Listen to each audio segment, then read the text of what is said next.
నన్ను ఎదగనివ్వట్లేదు, నన్ను పైకి రానివ్వట్లేదు అనుకునే వారి కోసం ఒక చక్కటి ఉదాహరణ.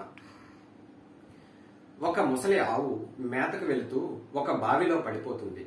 దాన్ని వెతుక్కుంటూ వచ్చిన యజమానికి ఆ ఆవు కనిపిస్తుంది.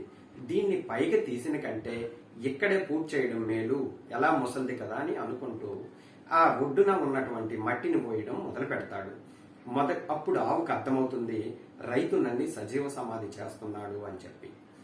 అప్పుడు పైన మట్టి పడుతున్న కొద్దీ ఆవు యొక్క అరుపులు కేకలు వినిపిస్తుంటాయి. రైతు అదే కంటిన్యూ చేస్తూ మట్టిని వేసేస్తూ ఉంటాడు.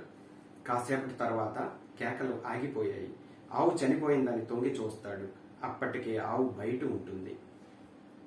ఈలోపు అది చేసిన ప్రయత్నం ఏమిటంటే, పడుతున్న మట్టిని, వీపు మీద మట్టిని ఇదిలించుకుంటూ నూతిని కప్పి పెట్టుకుంటూ వచ్చి పైకి వచ్చే తర్వాత ఒడ్డును చేరుతుంది.